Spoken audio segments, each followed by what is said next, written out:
जो है, सबसे पहले दुनिया में वेद की बात आती है। वेद के अनुसार आचरण करना था, मनुष्य को जीवन जीना था।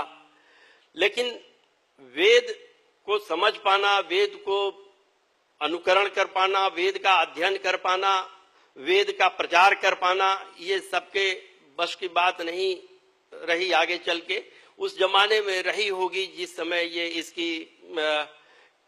इसका साक्षात्कार किया गया, तो उस समय तो शायद जरूर ही रहा होगा, तभी तो, नहीं तो फिर बाद में नहीं ये उपयोग में नहीं आया। तो हमारे देश के ऋषियों महर्षियों ने इनके कई उपनिषद नाम के अंतिम तत्व निचोड़ा और कर्मकांड का अलग किया, आध्यात्मिक क्षेत्र का उपनिषद का रूप लिया।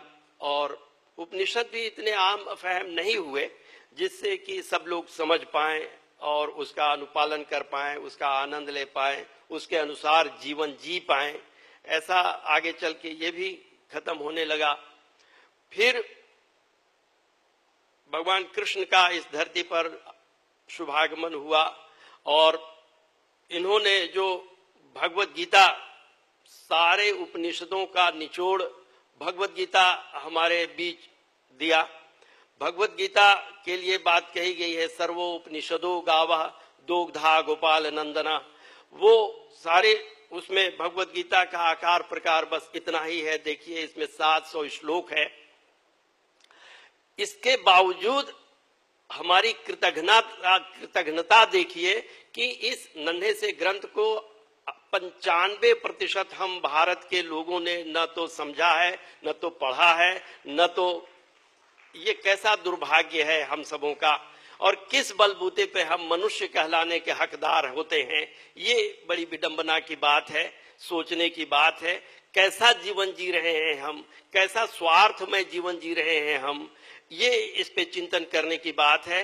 तो जाकर के हमें इस पे जब चिंतन करेंगे तो हमें समझ में आएगा, फिर हम खुद शर्मिंदा होंगे और फिर अपने आप को भगवान के सामने समर्पित करेंगे। त्वदीयम वस्तु गोविंदा तुभ्यमेव समर्पये, हे प्रभु ये सब कुछ तुम्हारा है और सब तुम ही को समर्पित करते हैं और अपना क्षमा याचना करेंगे।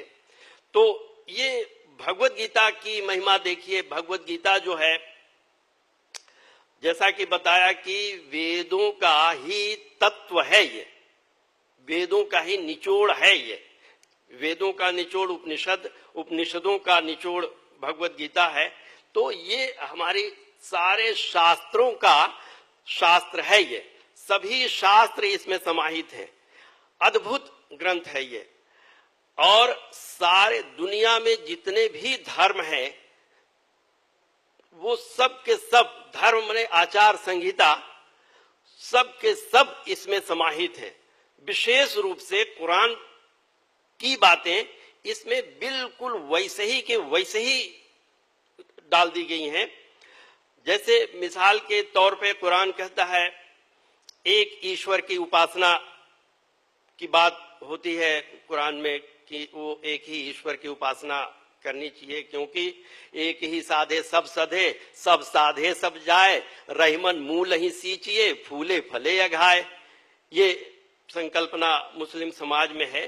लेकिन ऐसा क्यों है, ये भगवत गीता बताते हैं। भगवत गीता के 9वें अध्याय में 22वां श्लोक है, यान्ति देव व्रता देवान पितॄन यान्ति पितृव्रता भूतानि यान्ति भूतेज्या यान्ति मद्याजिनोपिमाम।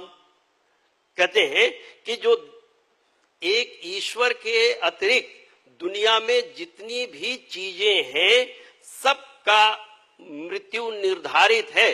जातस्य ही ध्रुवो मृत्युम। जितने भी उत्पन्न चीजें हैं वो सब के सब मरेंगे, ये आवश्यक है। ऐसे ही कुरान शरीफ में बात आती है, कुल्लो जायकतुल मौत। जितने भी पैदा हुए हैं, गौर करिएगा, जितने भी पैदा हुए हैं वो सब के सब मरेंगे। भगवत गीता में ही बात कही गई है, आ ब्रह्मान करके ब्रह्मा से लेकर के जितने भी कीट मकोड़े जितने भी हैं सबको फना होना है, सबको मर जाना है। तो कहते हैं यान्ति देवव्रता देवान, जो देवताओं की उपासना करते हैं वो देवताओं के लोक में जाएंगे। देवताओं की उपासना क्यों करेंगे?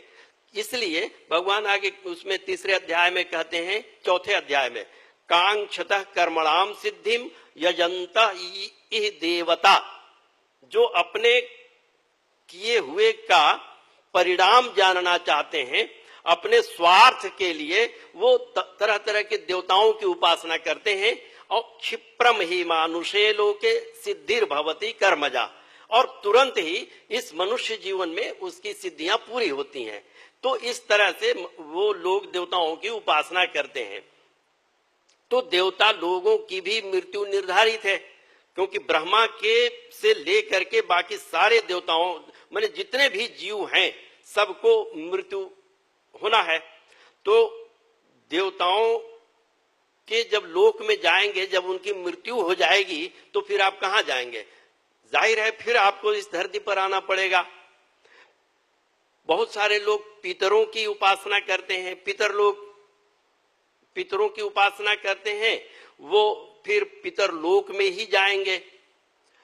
क्यों कि यम यम वापी स्मरण भावम त्यजन तंते कलेवरम तम तमैवैते कौन्तेय सदा तद भाव भाविता, जो जहां जिसकी स्मरण करते हुए अपना कलेवर त्याग करेगा वो उसी लोक में जाएगा, इसमें कोई संदेह नहीं है। तो पितरों की उपासना करने वाले पितर लोक में जाएंगे। कुछ भूत प्रेत की भी उपासना करते हैं तो वो भूत लोक में जाएंगे। यान्ति मद्या जिनोपिमाम, और जो एक परमेश्वर की उपासना करेंगे वो परमेश्वर के लोक में जाएंगे। परमेश्वर अक्षर है, अव्यय है, न जायते म्रियते वा कदाचित, वो न तो कभी पैदा होता है न तो कभी मरता है। तो उसके धाम में जब जाएंगे लोग तो उनका पुनर्जन्म कभी नहीं होगा। तो दो बातें आई, जो इस्लाम एक ईश्वर की उपासना करता है और पुनर्जन्म को नहीं मानता, ये दोनों बात का समाधान ये भगवत गीता बता रहा है। मुस्लिम भाइयों के यहाँ भी इसकी समझ में नहीं आता है कि ये कहाँ क्यों ऐसा कर रहे हैं, बस ये आदेश है कि ऐसा करो तो करते हैं। अब देखिए इंसान, ये इस मुस्लिम समाज में कुरान कहता है इस्लाम का मतलब होता है समर्पण। ईश्वरीय सत्ता के आगे, ईश्वर के हुक्म के आगे अपने आप को समर्पित कर देना। हम सभी लोग कहते तो हैं कि हे प्रभु नौकर, हम नौकर तेरे, हे प्रभु हम नौकर तेरे, ऐसा कहते तो हैं, लेकिन मनसा वाचा कर्मणा ये होना चाहिए। सिर्फ वाणी से हम कहते हैं, मन से नहीं कहते, कर्म से नहीं करते, ऐसा उपाय हम नहीं करते। तो वहां बात आती है कि इस्लाम का मतलब होता है समर्पण। तो इसमें भगवान पहले ही कह रहे हैं, 9वें अध्याय में ही कहते हैं, यद करोषि यद जुहोसी यद अश्नासी ददासी यद तपस्यासी अर्जुन तत्कुरुष्व मदर्पणम, कि आप जो कुछ भी, क्योंकि हम जहां से निकले हैं, जिसके रूह से हम मनुष्य कहलाने के हकदार हैं, उससे अपना सानिध्य जुटा रहे, तो उसके अनुकूल आचरण करेंगे तभी तो उसका सानिध्य मिलता रहेगा हमें। फिर देखिए कहते हैं, ये दो बात हुई, एक तो समर्पण, दूसरा ये तीसरा नमाज की बात आती है।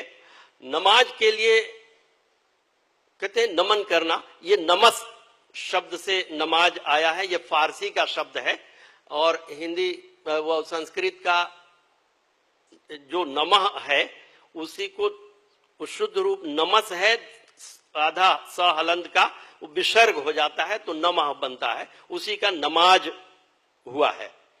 तो नमाज की प्रक्रिया क्या है कि जब आदमी नमाज पढ़ता है, वो क्यों पढ़ता है, इसका रहस्य क्या है, वो पूरे दुनिया में, पिछले साल मैंने बताया था कि पूरे दुनिया में मुस्लिम समाज के लोग नमाज पढ़ते हैं, लेकिन उसका रहस्य क्या है ये भगवत गीता में बताया गया है।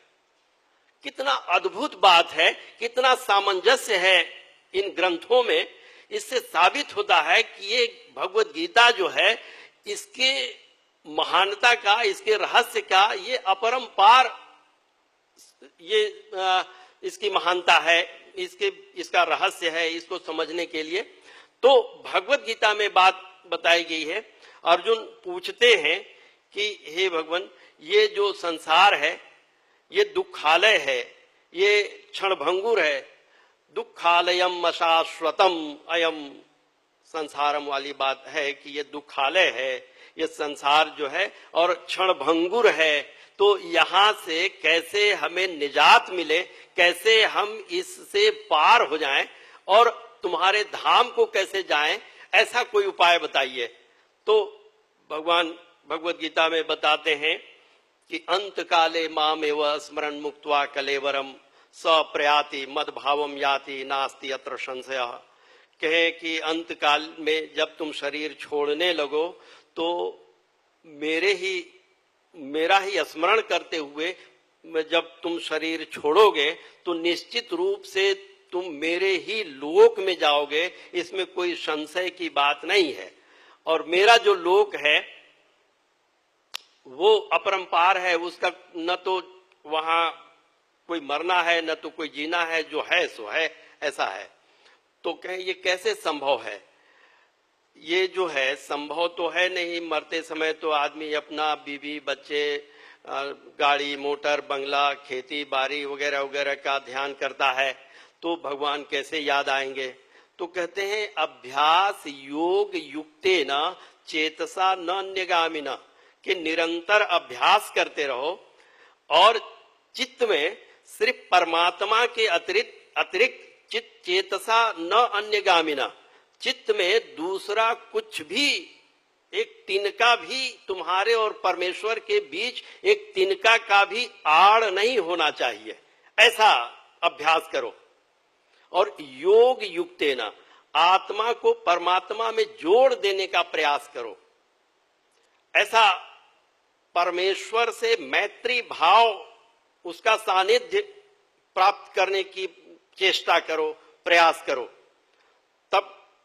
तब जाके परम पुरुषम दिव्यम याति पार्थानुचिंतयन्, तब जाके उस परम पुरुष के धाम में ही जाओगे। पार्थ, ये चिंता की विषय ही नहीं है, चिंता का ये विषय ही नहीं है।